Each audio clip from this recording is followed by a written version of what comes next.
Sofia, hindi na talaga tama ito. Hindi ko na alam ang gagawin ko sa iyo, anak. Palagi ka na lang ganito. Diyos ko naman. Nagising si Sofia sa tunog ng malambing ngunit naninita na boses ng kanyang mommy, si Isabela.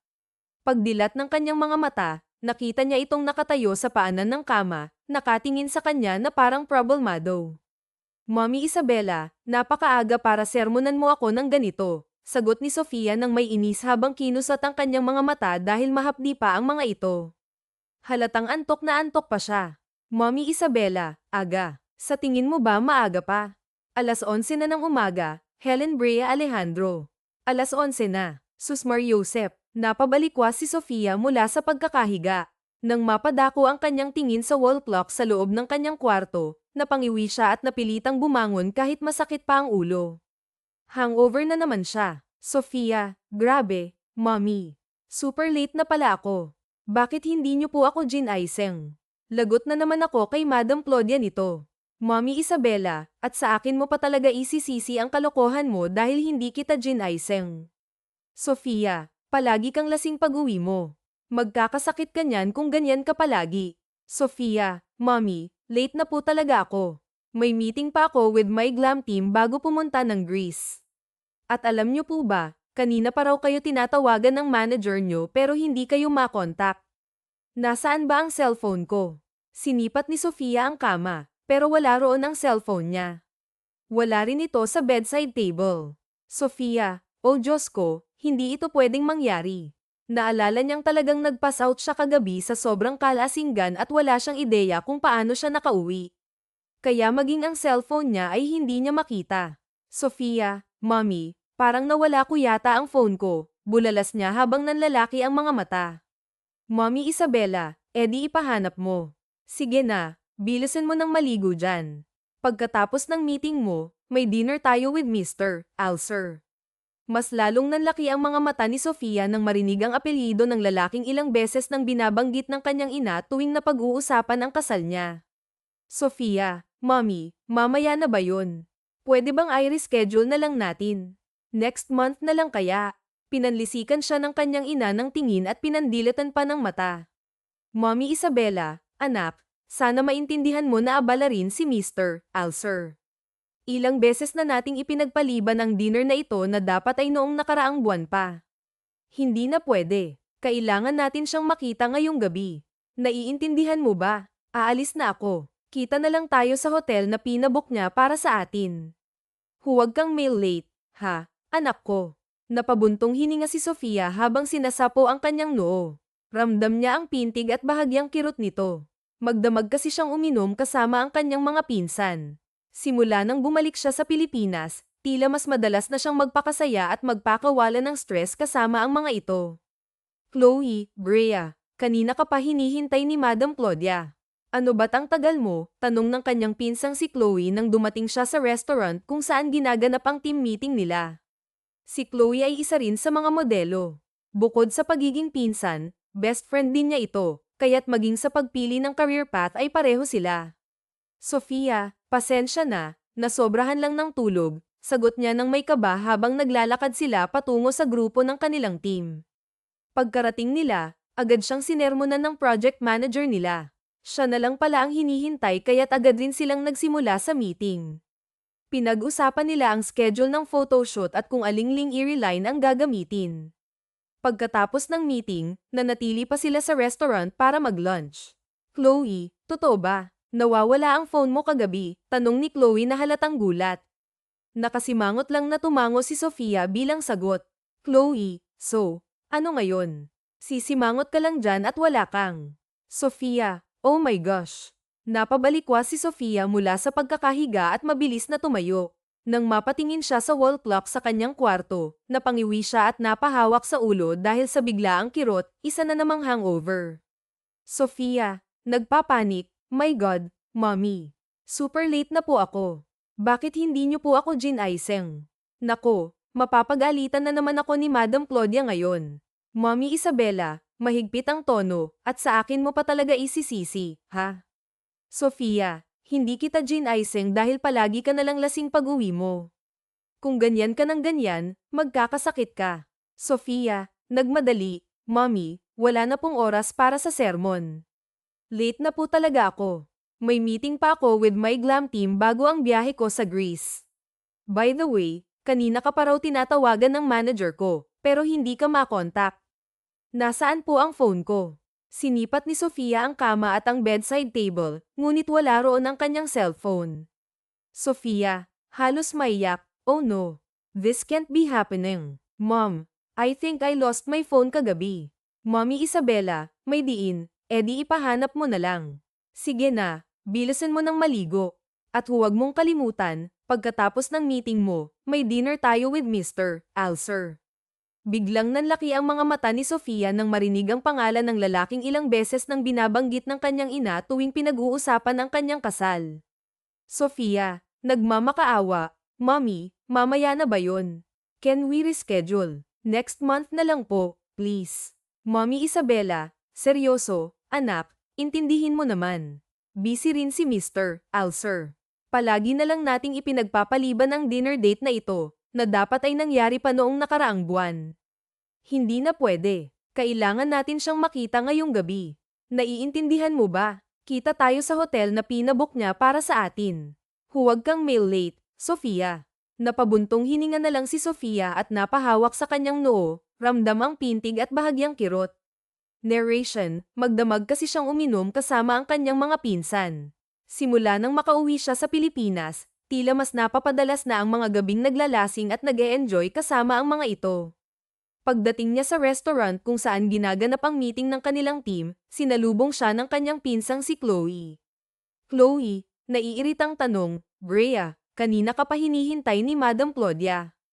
Ano ba't ang tagal mo?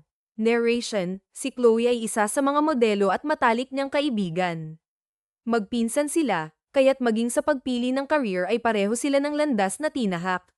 Sofia, kabado ang sagot, sorry, nasobrahan lang talaga ang tulog ko. Habang naglalakad sila patungo sa grupo, ramdam ni Sofia ang kaba dahil alam niyang siya na lang ang hinihintay. Pagdating nila, agad siyang sinermonan ng project manager nila. Narration, dahil siya na lang ang hinihintay, agad silang nagsimula sa meeting. Pinag-usapan nila ang schedule ng photoshoot at kung aling eerie line ang gagamitin. Matapos ang meeting, nanatili pa sila sa restaurant para mag-lunch. Chloe, nagulat, what? You lost your phone kagabi. Sofia, nakasimangot, oo, hindi ko talaga alam kung saan ko naiwan. Chloe, may halong pang-aasar, so, sisimangot ka na lang dyan, or may plano ka bang hanapin yun? Nakangiti ngunit halatang irita, tumango siya bilang sagot.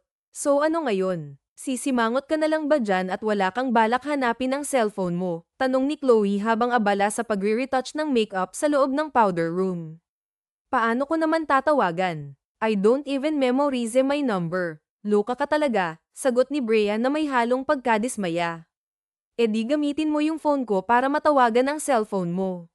Gosh, Brea, you look so tired today. Pero kahit bangag ka, ang ganda mo pa rin sa romper dress na suot mo. Pero, girl, bangag ka talaga, biro ni Chloe habang tinitingnan ng pinsan mula ulo hanggang paa. E kasi naman, buntong hininga ni Brea, tuloy-tuloy na naman ang dinner mamaya with that Alcer. Oh really? Can I join you sa dinner na yan? Gusto ko namang makita ang magiging fiancé mo, tanong ni Chloe na may halong pang-aasar habang nakangiti. You can't, mabilis na sagot ni Brea sabay irap. Ni hindi ko nga gustong pumunta, pero si mommy ang iniisip ko. Ayoko siyang mapahiya. You have to, Brea. Or else, magiging business owner ka na lang forever. Goodbye na sa pagiging sikat na model. You choose. I don't have to choose, Chloe. I'm okay to marry him for the sake of my dream, sagot ni Brea habang nagsisimulang maghalongkat ng makeup sa sling bag niya. Napansin niyang nabura na ang nude lipstick na suot niya kanina. Oh, so ganun pala. E di kwentuhan mo ako tungkol sa fiancé mo ha. Sana naman pogi siya, just like your boyfriend Daniel. Biglang sumimangot si Brea nang marinig ang pangalan ng boyfriend niyang nasa London pa rin hanggang ngayon. Hindi pa nito alam na ikakasal na siya sa iba, at hindi rin niya alam kung paano ipapaliwanag ang lahat sa nobyo. Kahit super pogi siya, hindi ko siya magugustuhan. Mom told me na mas matanda siya sa akin ng 10 years, sagot ni Brea na halatang iritado. Napahagalpak ng tawa si Chloe sa sinabi ng pinsan. So he's 35 already and you're just 25. Hindi ba parang girang na siya para sa'yo? Ewan ko ba kung bakit hindi kasing edad ko ang napili ni Mom, sagot ni Brea habang naglalagay ng press powder sa mukha. Ayaw mo nun. Matured na, mukha pang daddy. Kasi kapag 35, mga daddy na yan. May fiancé ka na, may daddy ka pa, biro ni Chloe habang natatawa. Haha, nakakatuwa ha, sarkastikong sagot ni Brea. Akin na nga yung phone mo, tatawagan ko na ang cellphone ko. Inilahad ni Brea ang kamay kay Chloe at mabilis namang inabot nito ang iPhone sa kanya. Hinanap niya ang phone number niya sa contact list ng pinsan at agad itong tinawagan. Chloe, tumutunog ang telepono, masiglang sambit niya habang nakangiti, sabay lingon sa pinsang si Chloe na napangiti rin. Sandali lang. Hindi ba sinabi mong lobat ang phone mo bago tayo pumunta sa club? Posible kayang may nakapulot nito at sinubukang i-charge.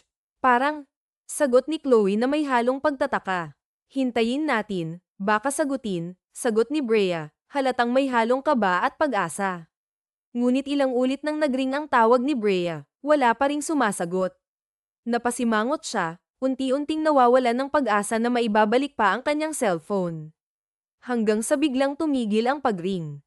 Chloe, sinagot niya. Sinagot niya, bulong ni Brea. Ang tuwa sa kanyang mukha ay hindi maikubli, halos mapatalon pa sa saya. Magsalita ka na. Bilisan mo, utos ni Chloe, sabik na sabik. Hello, bungad ni Brea. Ngunit napakunot ang noo niya nang walang sumagot mula sa kabilang linya. Hello, ako po ang may-ari ng cellphone na hawak ninyo ngayon. Naririyan po ba kayo? Tanong niya, may halong kaba sa tinig. Yeah, I'm here, sagot ng isang lalaking boses, malalim, baritono, at tila nanunuot sa kanyang pandinig. Nanlaki ang mga mata ni Brea sa gulat. Ang tinig na iyon ay tila may kakaibang epekto, lalo na't parang galing sa isang taong bagong gising. Si Nenia, tanong ni Chloe, sabay senadoryas na loudspeaker ang tawag. Wala sa sariling sinunod ni Brea ang utos, parang na-hypnotize ng misteryosong tinig. Ang boses na iyon, paos, malalim, ay tila nagdadala ng init sa kanyang katawan. Kay sarap pakinggan, para bang nakahiga pa rin ito habang kausap siya. Oo. Ako nga pala ang may-ari ng cellphone na hawak mo ngayon. Naiwan ko ito kagabi sa club, paliwanag ni Brea, pilit na pinipigil ang sarili. Naiwan mo dahil sa sobrang kalasinggan mo, you brat, sagot ng lalaki, may halong panunukso. Napanganga si Chloe sa narinig, habang si Brea naman ay biglang nag-init ang ulo. Kung kanina ay humahanga siya sa boses nito, ngayon ay inis na inis siya. Excuse me, how dare you call me that? Kilala mo ba ako? Sagot ni Brea, sabay taas ng kilay. Sa halip na sagutin siya, narinig niyang humikab ang lalaki. At ang hikab na iyon, may halong ungol, ay tila may kakaibang epekto sa kanya. Pilit niyang itinatanggi ang nararamdaman. Saan tayo magkikita? Kukunin ko na ang phone ko, tanong niya, pilit na iniiba ang usapan. Sa Nien Hotel, 5 p.m., sagot nito, diretso ngunit may halong tamad na tono. Okay, I'll be there, sagot ni Brea, pilit na pinapanatili ang kanyang composure. Salamat sa pagsagot at sa pag-iingat ng phone ko, dagdag niya, pilit na nagpapakumbaba. You're welcome, baby, sagot ng lalaki bago ibaba ang tawag. Naiwang nakanganga sina Chloe at Brea. Gosh, Brea, ang boses niya pa lang, parang mahuhubad na ang panty ko. Napaka-manly ng boses niya. Para akong nalulunod, sigaw ni Chloe, halos kiligin. Yup, Chloe, sagot ni Brea, sabay irap upang itago ang kakaibang pakiramdam na bumalot sa kanya. Chloe, ang mga lalaking may ganoong boses ay kadalasang malalaki ang katawan. At kapag malaki ang katawan, hindi na pogi. Mukha ng bakulaw para sa akin, dagdag ni Brea, pilit na iniiba ang usapan. Humagalpak ng tawa si Chloe sa sinabi nito, ngunit si Brea ay tahimik ngunit may kung anong bumabagabag sa kanyang puso. Dahil kailangan niyang makipagkita sa taong nakahanap ng kanyang cellphone, nagpunta si Brea sa hotel ng mag-isa. Si Chloe naman ay umuwi dahil may iba pa itong kailangang asikasuhin. Pagdating niya sa hotel, naupo si Brea sa waiting area, halatang naiinis sa sarili. Ang tanga ko naman, bulong niya sa isip. Bakit nga ba hindi niya tinanong kung saan eksaktong lugar sa hotel sila magkikita? Wala rin siyang dalang MacBook para sana'y may magawa habang naghihintay. Habang naghihintay, napansin niyang nagtitilian ng mahina ang mga receptionist, tila may kinikilig. Nagsisikuhan pa ang mga ito, na para bang may dumating na napaka-espesyal. Bahagyang umangat ang kilay ni Brea sa kanilang mga kilos. Grabe, ang hot niya. Buong araw siguro, hindi ako magsasawang titigan siya. Buo na ang araw kung makita ko lang siya. Diyos ko, pwede na akong mamatay mahawakan ko lang ang panga niya, bulong ng isa, halos hindi mapigilan ang kilig. Napapailing si Brea sa narinig. Hindi niya gusto ang mga babaeng ganoon kung makapagsamba sa lalaki. Napatingin siya sa glass door ng hotel at doon niya nakita ang isang lalaking kakatapos lang bumaba mula sa isang magarang kotse. Nanlaki ang mga mata niya. Matangkad ang lalaki, brusko ang pangangatawan, at may kakaibang presensya na tila bumagal ang oras habang pinagmamasdan niya ito. Habang papasok ito sa glass door ng hotel, nag-angat ito ng tingin mula sa pagkakayuko. Walang kahirap-hirap na nagtama ang kanilang mga mata. Napalunok si Brea nang makita ang kulay abong mga mata nito, malamig ngunit misteryoso. Tumibok ng mabilis ang kanyang puso, at hindi niya maintindihan kung bakit. Nang mapansin niyang bahagyang umangat ang sulok ng labi ng lalaki, tila ngumingiti ito dahil nahuli siyang nakatitig, kaagad niyang iniwas ang tingin. Nahuli pa talaga siya. Hello, sir. Welcome po. How can we help you? Tanong ng receptionist, halatang hindi maitago ang kilig. I'll be having a meeting inside, sagot ng lalaki, kalmado ngunit puno ng awtoridad. Okay, sir. Have a good night po, sagot ng receptionist, halos humikbi sa kilig. Yes, thanks, babe, sagot ng lalaki na may bahagyang ngiti. Napairap si Brea nang makita ang reaksyon ng babaeng tinawag nitong babe. Parang mahihimatay ito sa tuwa. Nagkunwari siyang walang nakita at abala sa pagtingin sa kanyang mga kuko. Akala niya ay dadaan lang ang lalaki sa waiting area, ngunit tila natulala siya nang makita itong papalapit sa kanya.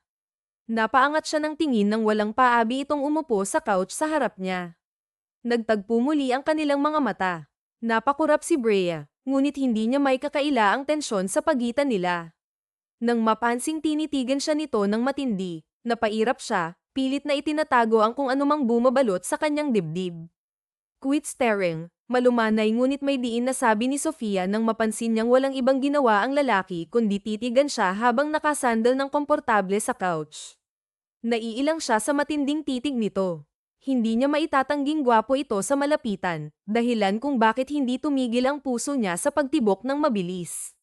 Ngunit hindi ito sumagot. Sa halip, may hinugot ito mula sa bulsa ng coat at inilapag sa mesa. Nanlaki ang mata ni Sofia nang makita ang kanyang cellphone. Oh my God, is this mine? Tanong niya, halos hindi makapaniwala habang nakatingin sa pamilyar na bagay. Akin nga to. Alam ko ang phone case dahil pina-customize ko to, dagdag niya, puno ng kumpiyansa. I guess we're in the same club last night. Naiwan yan sa couch kung saan ako dumaan. Kinuha ko para di mapunta sa maling kamay, paliwanag ng lalaki, kalmado ngunit may bahid ng misteryo. Oh, thank you. Akala ko hindi ko na mahahanap to, sagot ni Sofia, puno ng pasasalamat. I should be the one thanking you, ha? Thank you kasi nabusog ang mga mata ko sa picture mo, sagot nito, may halong biro at pang-aakit. What? Bulalas ni Sofia, namula ang mukha sa narinig. Kung kanina ay gusto niyang sambahin ang kagwapuhan nito, ngayon ay gusto niya itong sampalin. Actually, ayoko nga sanang isa uli yan, dagdag pa ng lalaki, tila pinapalala ang sitwasyon. At bakit? Tanong ni Sofia, ang kilay ay bahagyang umangat. Gusto ko sanang makatabi sa pagtulog, sagot nito, may ngiting nakakaloko. Stop it, galit na sabi ni Sofia. Gosh, napalundag siya sa kanyang kinauupuan, halos umuusok ang ulo sa galit. Dapat nagpapasalamat ako pero hearing you say that, hindi niya natapos ang sasabihin dahil ngumiti ang lalaki, tila naaaliw sa kanyang inis. Thanks but no thanks, pervert, matalim niyang irap bago tumalikod ng mariin, papunta sa elevator. I hate him, Chloe. Hindi siya pogi dahil manyak siya, reklamo niya nang makarating siya sa restaurant para sa dinner nila ng kanyang mommy at future stepfather. Pakiramdam niya ay umuusok pa rin ang ilong niya habang hinihintay ang ina. Tinawagan niya si Chloe para maglabas ng sama ng loob. Hindi ko alam kung ano pang ginawa niya habang tinititigan ang photo ko. Buti na lang may password, sabi niya, nagngingit-ngit pa rin. Gusto ko yan, Brie. Gwapo naman kasi, biro ni Chloe, halatang naaaliw. Napangiwi si Sofia. Magkaibang-magkaiba talaga sila ng pinsan pagdating sa tipo ng lalaki. Nang marinig ang boses ng kanyang mommy, nagpaalam siya kay Chloe at ibinaba ang tawag. Tumayo siya ng mabilis para salubungin ang ina. Akala niya, makakabawi na siya mula sa inis na naramdaman kanina. Pero nawala ang ngiti sa mga labi niya at ganoon na lamang ang muling panlalaki ng kanyang mga mata nang makitang nasa likuran lang naman ng mommy niya ang lalaking nakapulot ng kanyang cellphone. Oh gosh, this can't be happening, bulalas ni Sofia sa isipan habang parang tuod na nakatingin lang siya sa matikas na lalaki na ngayon ay papalapit na rin sa kanya. Nakaangat ang kabilang sulok ng labi na parang nangaasar. Sofia, anak, bumeso sa kanya ang ina at ginagap ang kabila niyang palad.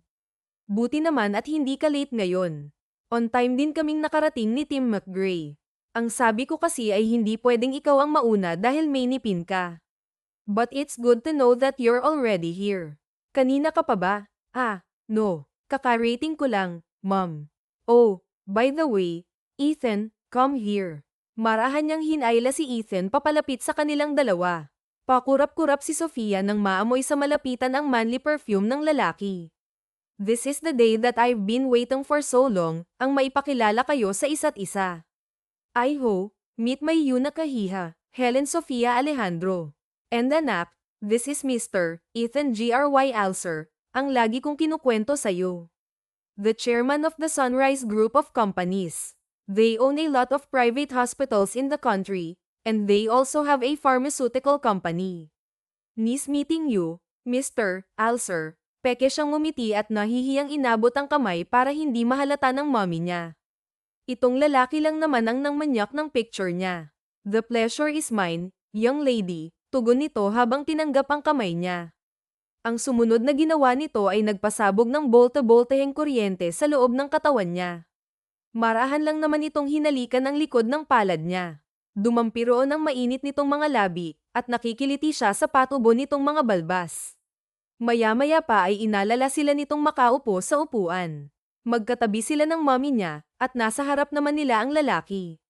Gusto niya itong irapan dahil parang wala lang dito ang naging sagutan nila kanina sa waiting area. Alam mo, anak, matagal ko nang napili si Mr. Alcer para sa'yo. He also came from a family who honors fixed marriage. At mukhang hindi naman ako nagkamali sa pagpili dahil nakikita kong bagay kayong dalawa. Kinikilig na sambit ng mommy niya at marahan pa siyang siniko. And what can you say, Iho, sa aking anak? Isn't she beautiful? Beautiful is not the right word to say, Mrs. Alejandro.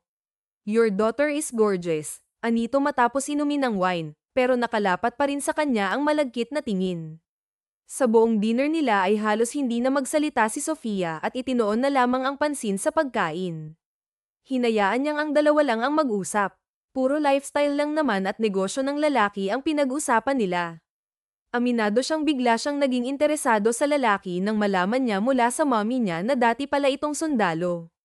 Pero nawala din kaagad ang paghanga niya dahil nag-early discharge ang binata dahil sa pagnenegosyo.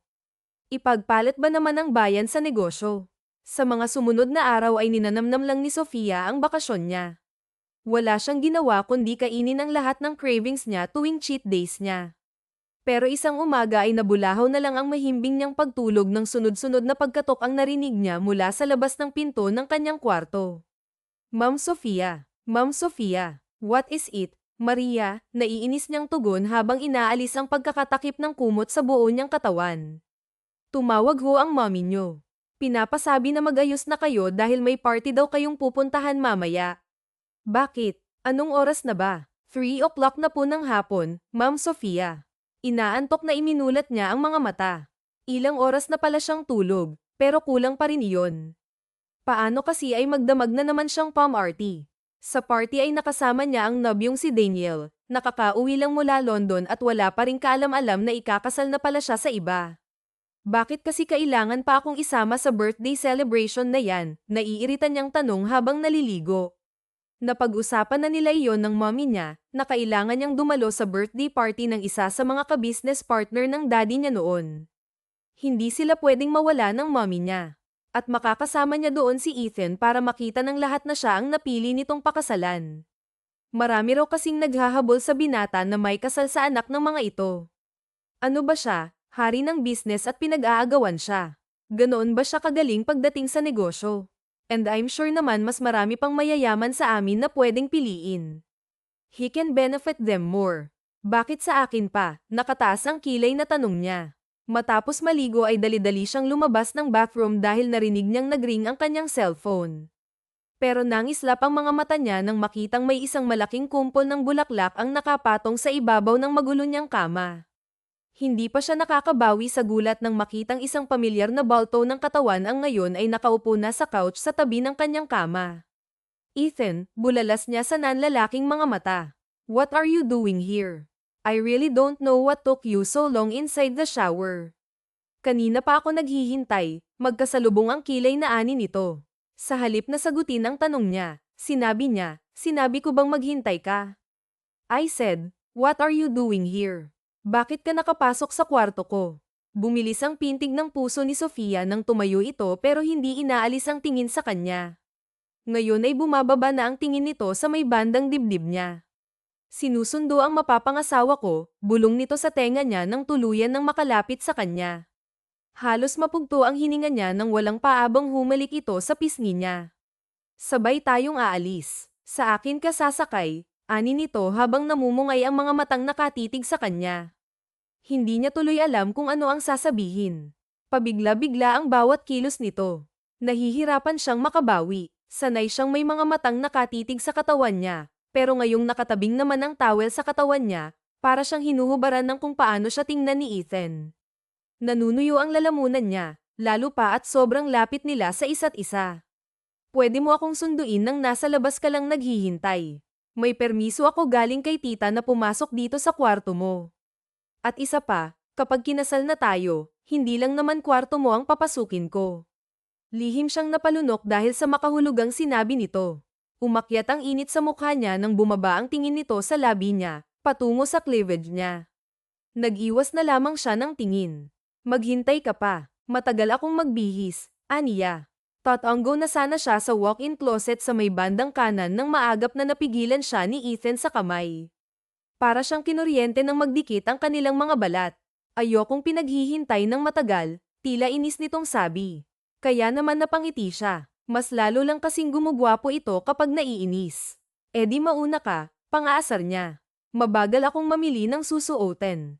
Minsan nasa stock pa ako sa closet kapag wala akong mahanap na magandang susuotin. Sige na, okay lang naman sa akin kung mauna ka na. I can drive naman eh. I can help you choose what to wear, baby. Kaya rin kitang bihisan if you'll allow me ta. Umawang ang bibig ni Sofia dahil sa narinig. Kaya nitong sakyan ang pang-aasar niya, at mas matindi pa ang ginawa sa kanya dahil nagagawa nitong palakasin ang pagtibok ng puso niya dahil lang sa endearment na, baby. Anong gusto mong unahin kung isuot sa'yo? Bra, thong.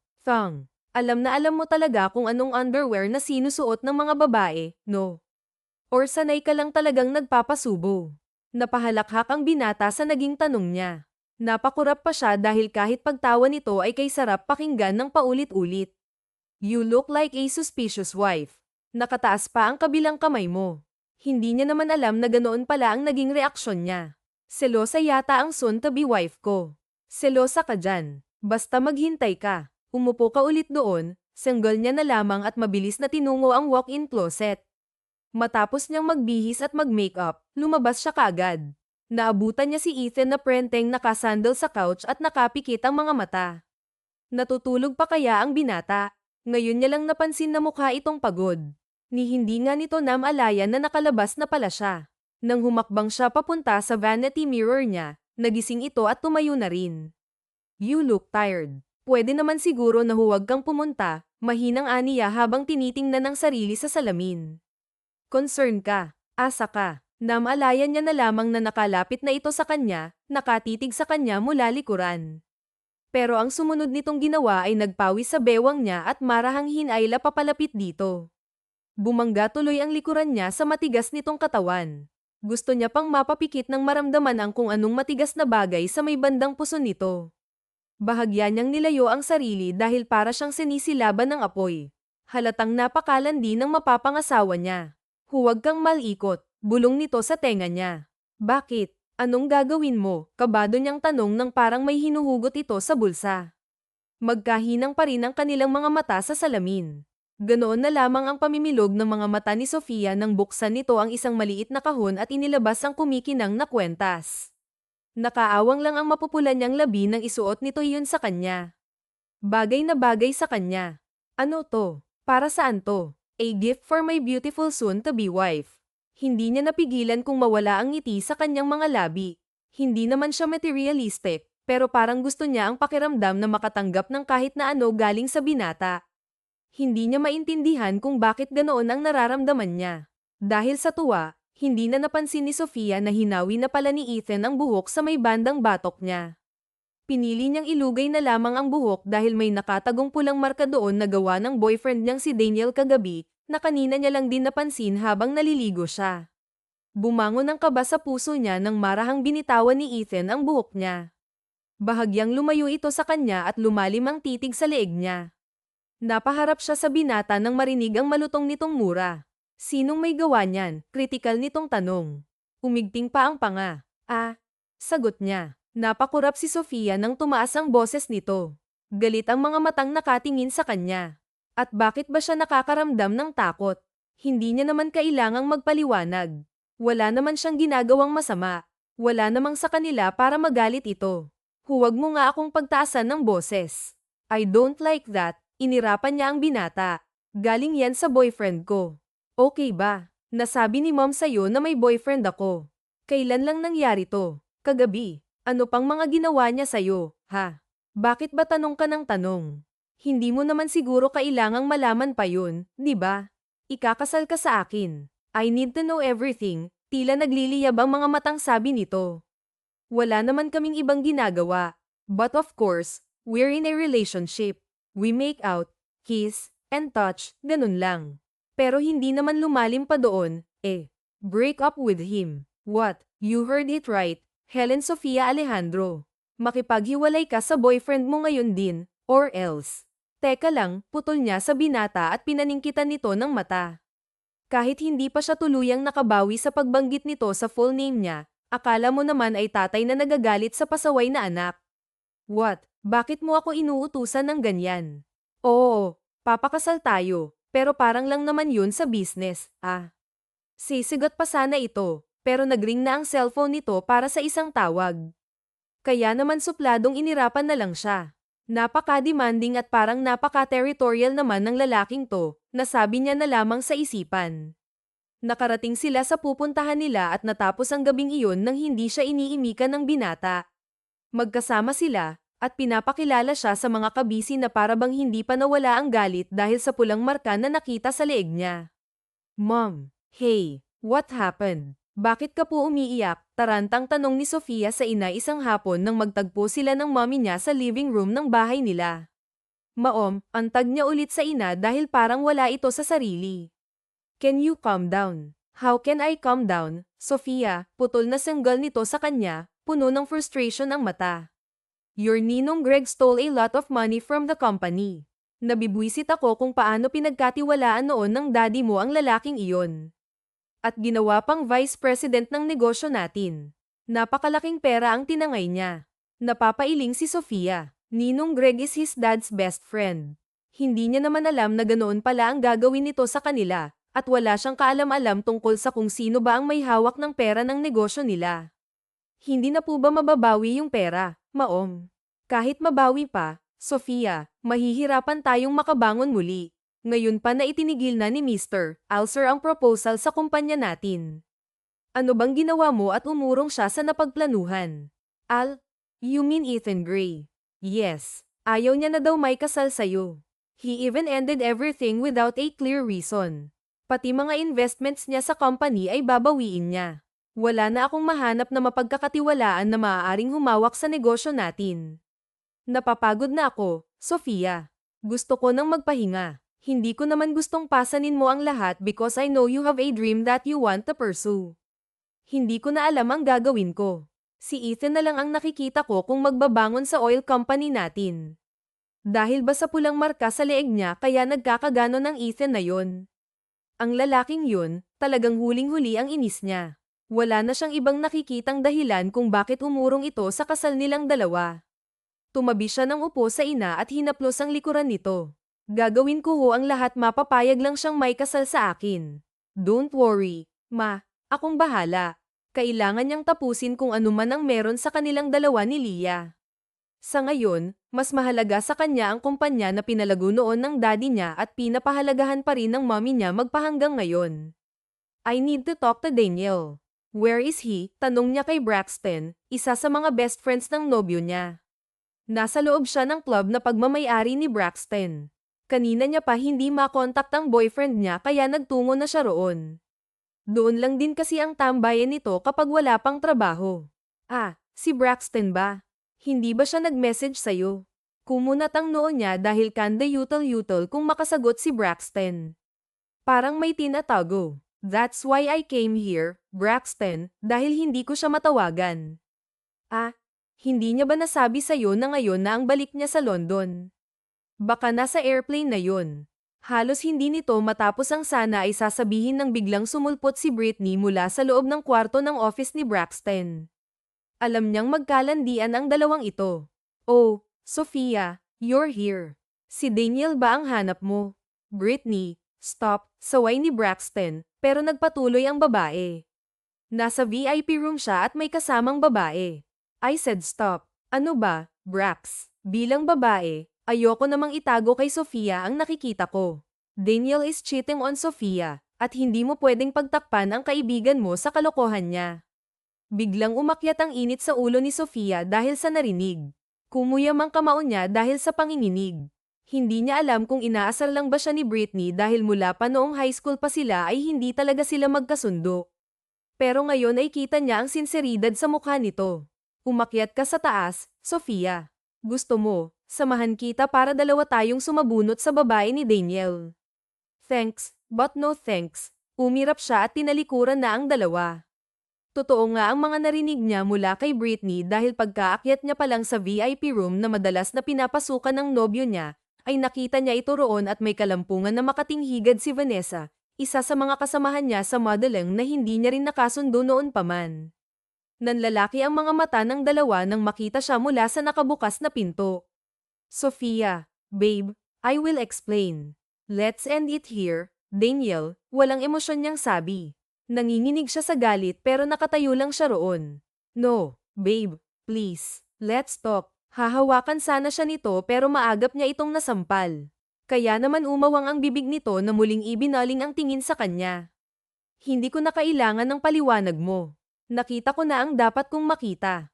We're done. Isang matalim na tingin ang pinukol niya sa high god na si Vanessa at sa manloloko niyang boyfriend bago niya tuluyang nilisan ang lugar na iyon.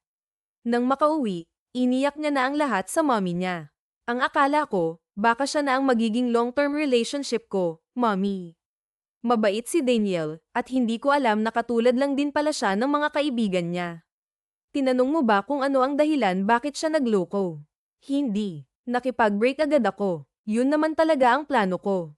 Naunahan niya lang ako sa panloloko niya, at na-hurt ang ego ko dahil doon. He even texted me habang nasa sasakyan ako kanina.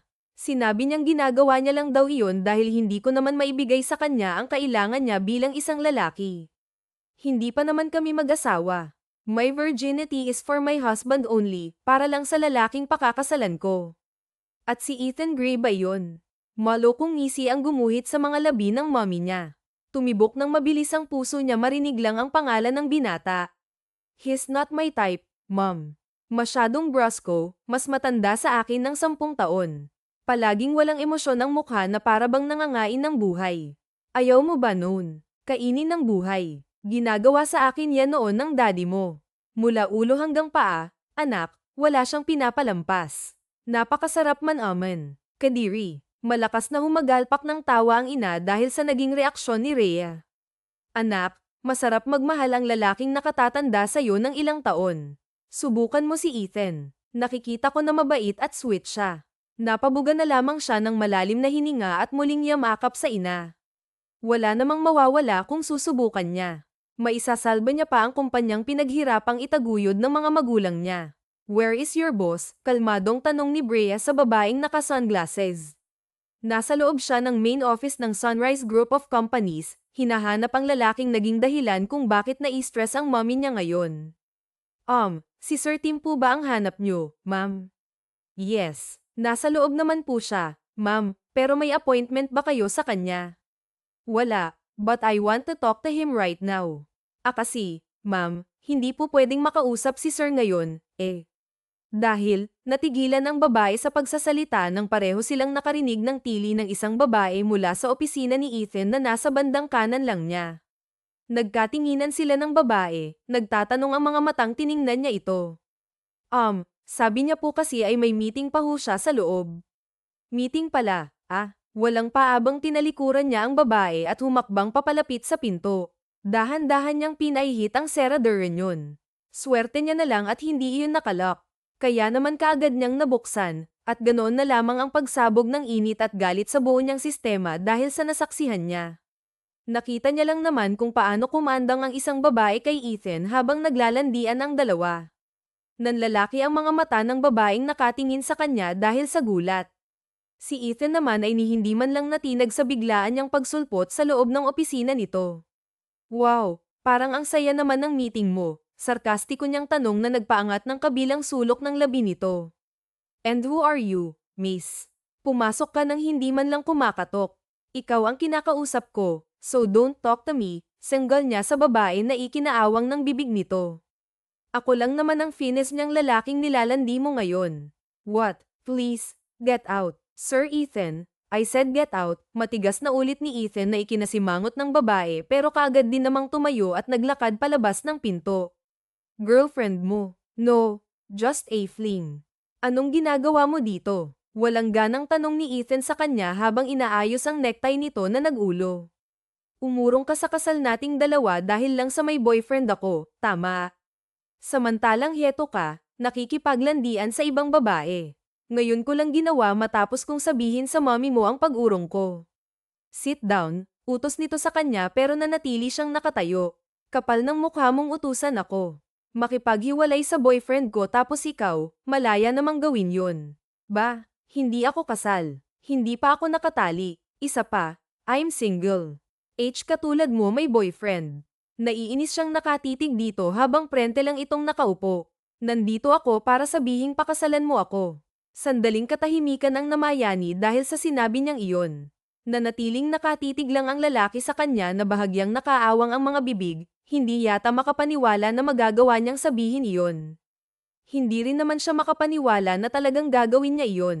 Pero kailangan, para sa pangarap niya at para sa kumpanya. "Ano? Wala ka man lang reaksyon?" Natatawang umiling ito sa naging tanong niya. "If you're playing with me, you better stop, Miss Alejandro." "Hindi ako nakikipaglaro. Sinabi ko bang nakikipaglaro ako? Gusto kong pakasalan mo ako." "You sound demanding." "Magpapakasal ako sa'yo kahit na may boyfriend ka. Masisira ko lang pagmamahalan ninyong dalawa." "Wala na kami." Muli ay natawa ito sa sinabi niya. "Sinasabi mo ba yan para hindi ako tuluyang umurong sa kasal nating dalawa? Akala mo ba nagsisinungaling ako sa'yo?" "Oh, heto." Hinablot niya ang cellphone mula sa loob ng kanyang handbag. Binuksan niya ang palitan nila ng messages ni Daniel bago inilapag ang telepono sa mesa. "Basahin mo, Tim, ang text niya sa akin last night. Tinapos ko na ang lahat sa amin." Nakita niyang bumaba ang tingin ni Tim Max sa screen ng cellphone niya, at isang tipid ng ngiti ang kumawala sa mga labi nito. "Ano, Happy? Hindi pa rin ako naniniwala sa'yo." Sa sobrang inis ni Sofia, hinugot niya ang alcohol sa sling bag niya. Inilang hakbang niya lang ang pagitan nilang dalawa ni Ethan. Kinuha niya ang kamay ng binata at binuhos doon ang alcohol. Naglagay din siya sa kamay para ipahid sa mukha nito. Tsaka siya kumandang sa binata at hinayla ang necktie nito, dahilan para maglapit ang mukha nilang dalawa. "Hindi ako nagpapakandong sa lalaking hindi ko boyfriend. Nagpapakandong ako sa'yo ngayon para ipaalam sa'yo na akin ka na." Girlfriend mo na ako, okay. Magiliw na napatitig lang si Ethan sa mga mata niya, natutuwa sa kinikilos niya. At para saan yung alkohol? Tanong nito, sabay hila sa bewang niya para mas lalong maglapit ang katawan nilang dalawa. Sumabog na yata ang boltahe ng kuryente sa katawan niya nang tumama sa pisngi niya ang mainit nitong hininga. Para ay dismiss na tigilan mo na ang pambababae mo. Gusto ko ako lang, wala nang iba pa. HMM. Possessive, natatawa nitong sagot. Paano naman ako makakasiguro na hindi ka rin manlalalaki? Hindi ako katulad ng iniisip mo, okay. Stick to one ako. Why? Hindi na ako mambababae. So, are we clear now? Pwede mo na akong pakasalan. Ibabalik mo na ba ang lahat ng investments mo sa company namin? Definitely. Tumango ito at humalik sa balikat niya na kaagad niyang pinigilan. Huwag mo akong halikan. Hindi ka pa naliligo, hindi ka pa nagto-toothbrush. Kahit naman mabango ang hininga mo, may naiwan pa ring germs ng babaeng yun. Pwede akong maligo ngayon din, pero isasama kita. Malanding nginitian siya ni Ethan na ikinainit ng mukha niya. Sisigat pa sana siya pero tumunog na ang tiyan niya. Nangislap ang mga mata nitong nakatingin sa kanya habang siya naman ay nakaramdam ng hiya. Gutom ka. Magpapadeliver ako ng pagkain. Hindi pwede. Magsisimula na ang work ko next week. Hindi pwedeng madagdagan ang weight ko. No, hindi maganda yang pagpapalipas mo ng gutom. You should eat. Bago pa man siya makasagot, kinuha na nito ang cellphone at nagpa-deliver ng pagkain sa loob ng office nito. Hindi niya napigil ang mapangiti. Concern ito sa kanya. Mabilis na lumipas ang mga araw. Sila ni Tim Mac ay nagkakalapit ng loob. Maraming ginagawa ang binata sa kanya na labis niyang kinakagat. Minsan ay madyay gising na lamang siya na nasa loob na ito ng kwarto niya. Binibisita siya at dinadalhan ng magagandang bouquet ng flowers. May isang umaga pa na nagising siya na may singsing nang nakasuot sa daliri niya. Sobra siyang naiyak, hindi dahil sa tuwa kundi dahil sa inis. Nag-propose ito nang bagong gising siya, ni hindi pa siya nakakaligo at nakakapag-makeup man lang. Alam niyang para lang sa merging ng businesses kaya sila magpapakasal, pero hindi niya pa rin mapigil ang manghinayang. Minsan nga lang may mag-propose sa kanya, na sa ganoong ayos pa siya. I hate you so much, Tim McGrail Kendor. Naiinis niyang bulyo sa binata habang nakasandal ito sa headboard ng kama niya at yakap siya mula sa likuran. Nagsibagsakan ang luha niya sa labis na inis. Pinangarap kong ma-engage, pero hindi sa ganitong paraan. Wala ka man lang karomantak-romantic sa katawan. Kahit business lang ang pagpapakasal nating dalawa, sana nag-effort ka man lang na pakiligin ako. Baby, I'm sorry. I just can't wait na isuot yan sa'yo. I flew from here to London para lang mabili ang singsing. Bigla siyang natigilan sa narinig. Pumunta kang London. Tak ang tanong niya at bahagyang ikiniling ang ulo para makita ang mukha nito. Malamlam lang ang mga mata nitong nakatitig sa kanya. Kailan pa? Naalala mo pa noong dinalaw kita at nagpaalam na may business trip ako? Wala talagang business trip. Pumunta ako sa favorite jewelry shop ni Mommy sa London para bilhin yang singsing. Umawang ang bibig ni Sofia. Kaka-rating ko lang kaninang madaling araw. Dumiretso na ako dito just to propose to you. Propose ka dyan. Ni hindi mo nga ako tinanong ng will you marry me? Hindi ko na kailangang itanong pa. Dahil sa ayaw mo at sa gusto, papakasal ka sa akin, and I'll arrange everything within this week. This week na tayo ikakasal. Aha, tumango ito at marahang inayos ang posisyon nilang dalawa. Ngayon ay nakahiga na sila at ginawa niyang unan ang kabilang braso ng binata. Napagdiskitahan lambingin at araw-araw ay mas lalo pang naging touchy sa kanya. Hindi niya rin naman itatangging unti-unti niya nang nagugustuhan ang bawat haplos nito. Bakit parang nagmamadali ka? Ganon mo ba talaga kagustang makasal sa akin? O dahil gusto mong i-manage ang business namin?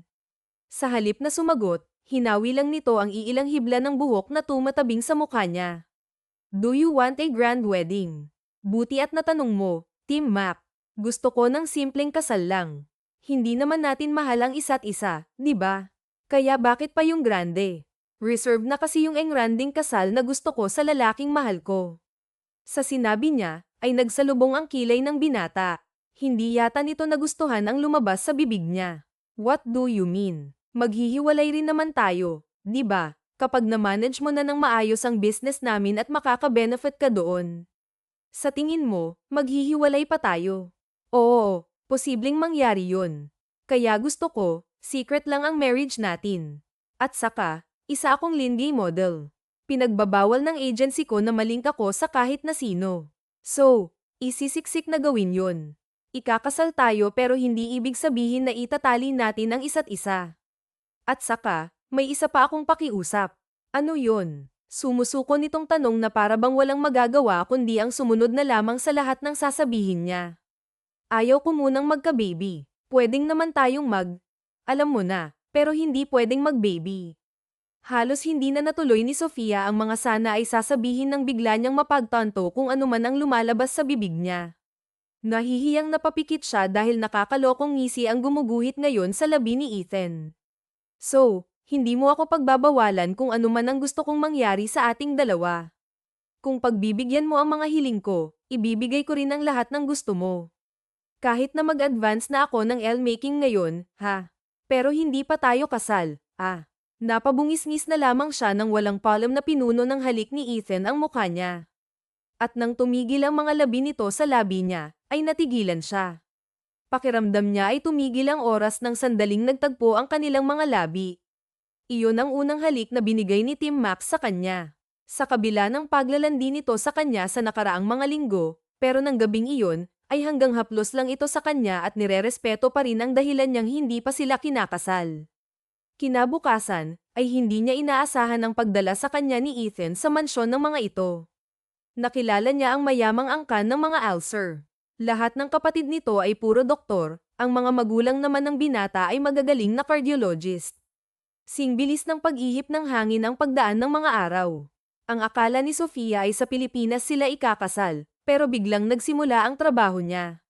Kaya kaagad siyang pinalipad ng manager niya sa Greece nang hindi man lang siya nakakapagpaalam kay Ethan. Dahil na mga sandaling umalis siya, ay nasa business conference din sa ibang bansa ang binata. Umalis ka nang hindi mo man lang hinintay ang pagbabalik ko. Ramdam niya ang galit sa tinig ni Ethan, pero kalmado pa rin ito habang nakikipag-usap sa kanya sa telepono. Tinawagan niya na nang makarating siya sa hotel na titirahan niya habang nasa Greece pa siya.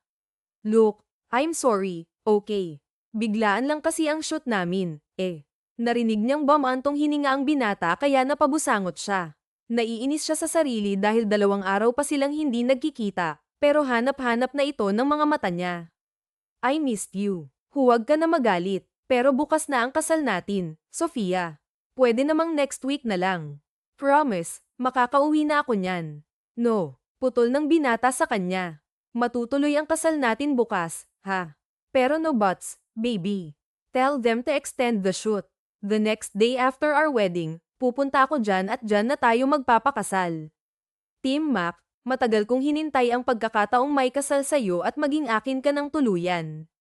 Kaya hindi pwedeng maghintay pa ako ng 1 linggo. Napaawang na lang ang bibig ni Sofia dahil sa narinig. Hindi niya alam kung anong kayang gawin ni Ethan para matuloy nga ang kasal nilang dalawa dito pa sa ibang bansa. Pero ang yaman at ang koneksyon nito ang nagsasabing posibleng mangyari ang kung anumang pinaplano nito.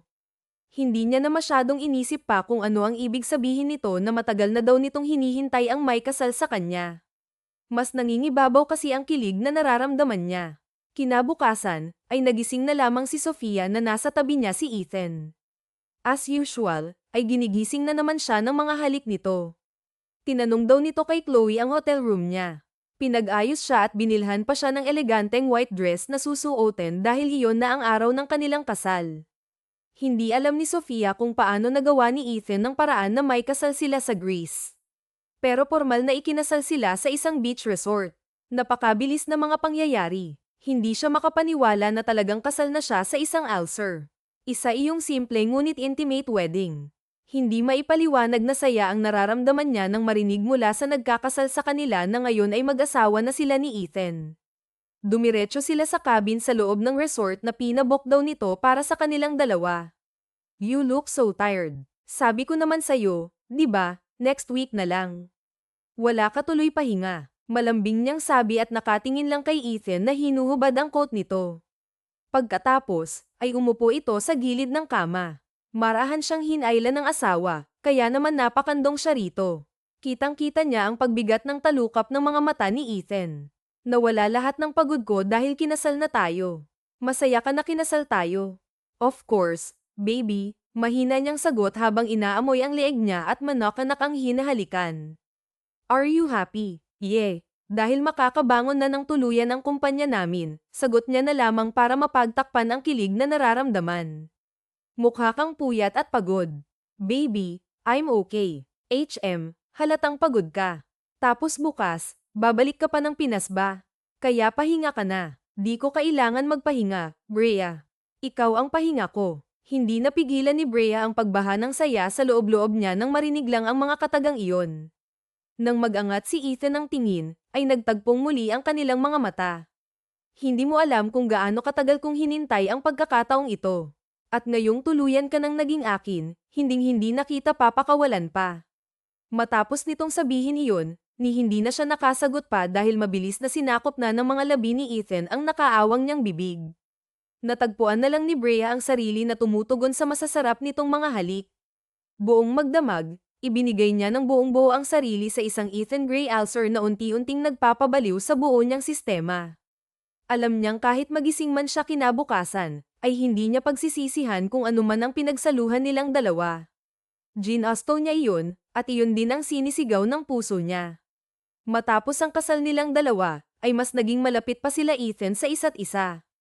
Unti-unti niyang nakilala ang gwapo niyang asawa bilang malambing, maalaga, ngunit may pagka-territorial na lalaki.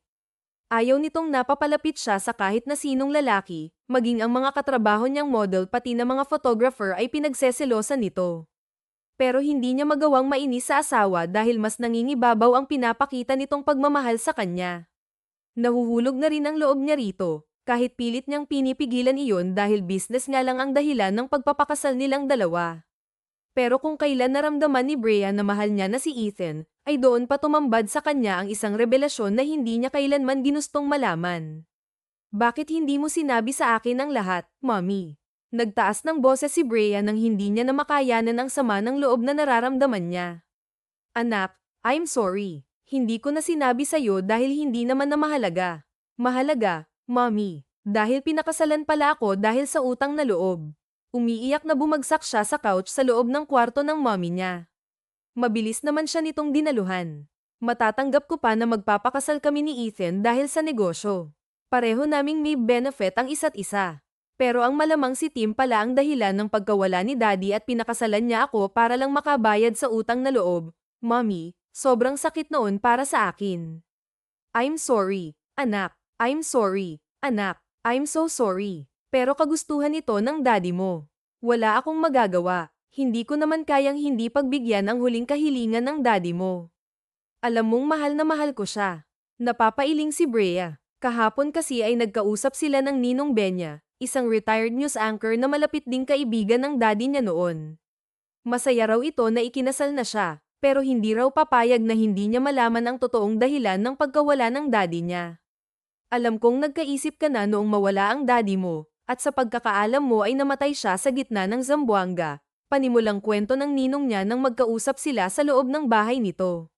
Dinalaw niya ang ama-amahan nang malamang nagkasakit ito. Pero ang totoo niyan, Brea, hindi mawawala ang tatay mo kung hindi niya sinagip ang isang sundalo. Ibinuwis niya ang buhay niya at sinalo ang bala na para sana sa sundalong iyon. At ang taong sinagip niya ay walang iba kung hindi si Captain Tim Gray Ulcer. Umawang ang bibig ni Brea at nanlaki ang mga mata niya nang marinig ang revelasyong iyon. Kaya naman, wala siyang sinayang na sandali at hinarap niya ang mommy niya para kumprontahin ito. At dahil sinagip ng daddy si Ethan, ay nakiusap siya na pakasalan ako para may taong mag-alaga sa atin at sa negosyong iniwan niya.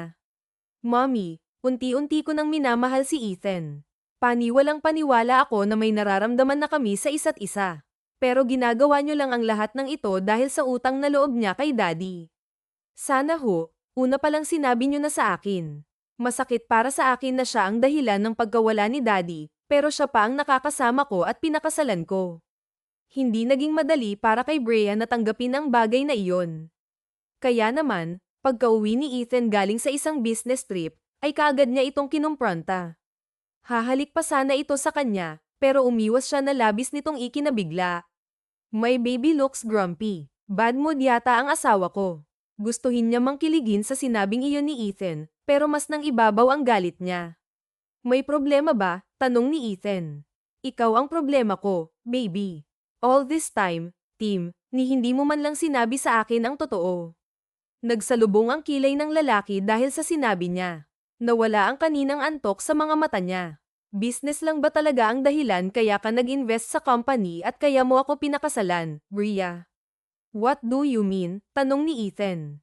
You know what I mean, Ethan. Sinalo ni Daddy ang bala na sana ay para sa'yo, kaya siya nawala. Sa sinabi niya, ay unti-unting nawala ang emosyon sa mukha ng kaharap. Bahagyang umigting ang panga niya, isang bagay na nakikita lang niya kapag nagagalit ito sa mga empleyado nito.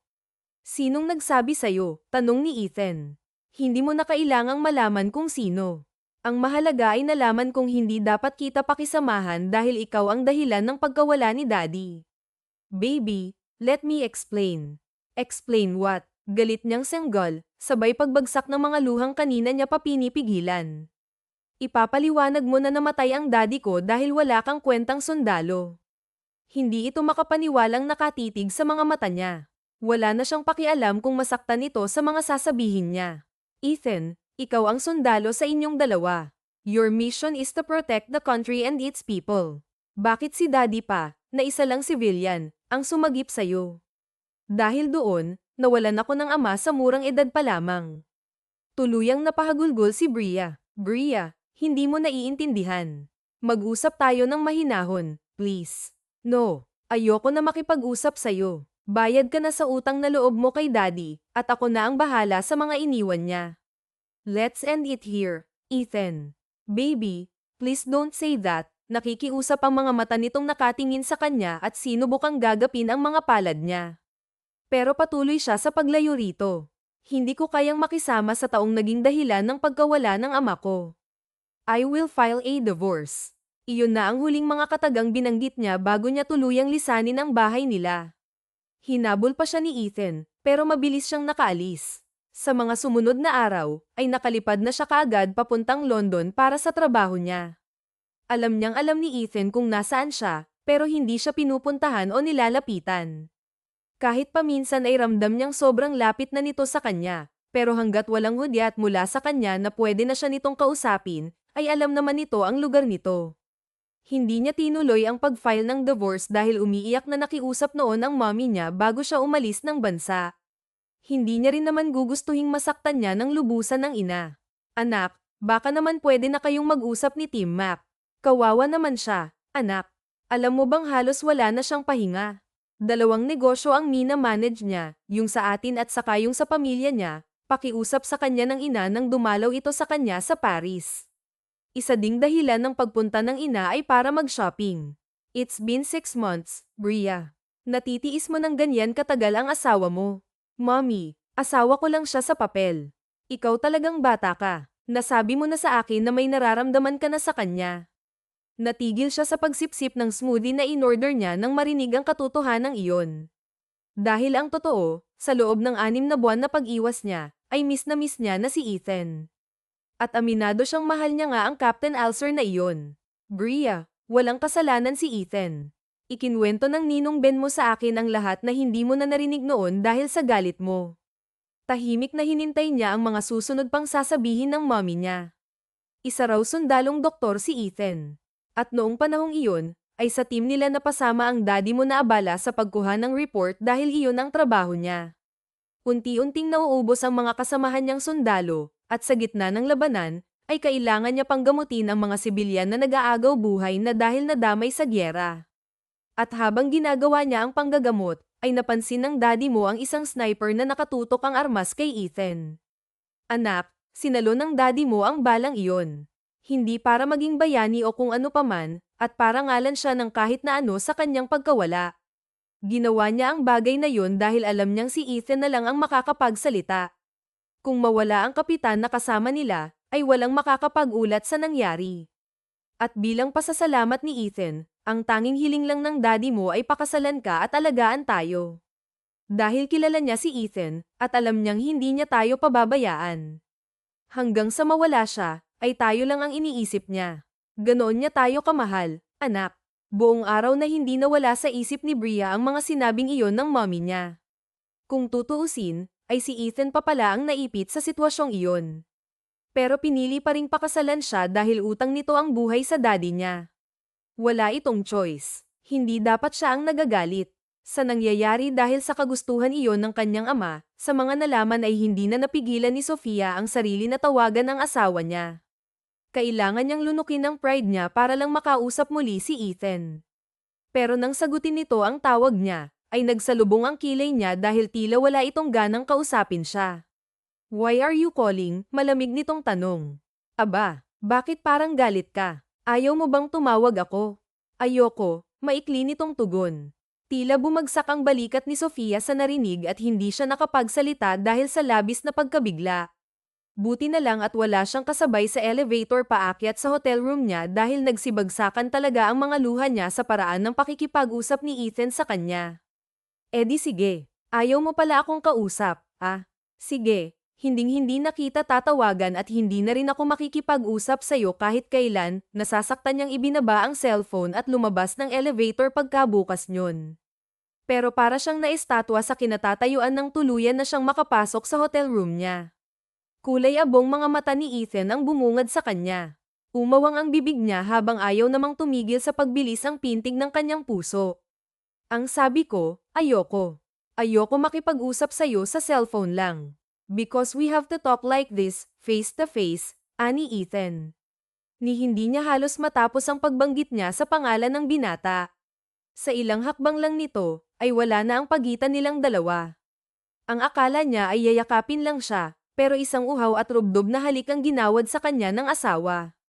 At dahil sa halik na iyon, ay wala na siyang kawala pa.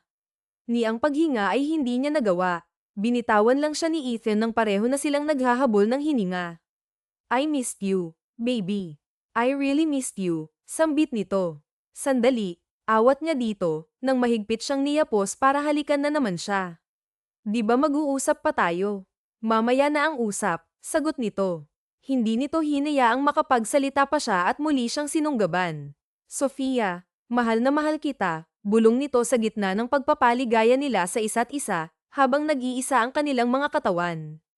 "Mahal na mahal din kita, aking Captain Alcer," ngumiti siya ng matamis at muling inangkin ang mga labi nito. Kinabukasan pa nang mangyari ang pag-uusap dahil wala naman silang ginawa buong magdamag kundi ang angkinin ng isa't isa. Buong puso niya namang pinaubaya ang buong pagkatao sa lalaking mahal na mahal niya. Inamin ni Ethan sa kanya na ilang taon itong naghintay na makasal sa kanya dahil noon pa man, ay sinubaybayan na nito ang paglaki niya. Lagi na raw itong nakabantay sa kanya nang hindi niya alam, dahil kasama iyon sa hiling ng daddy niya. Ang lahat ng galit niya ay biglang nabura. Napalitan iyon ng pagmamahal para sa binata. Muli itong nag-propose sa kanya at natupad ang engranding kasal na pinangarap niya. Sa pagkakataong iyon, ay hindi na nila itinago ang lahat dahil pinaalam nito sa buong mundo ang pag-iisang dibdib nila.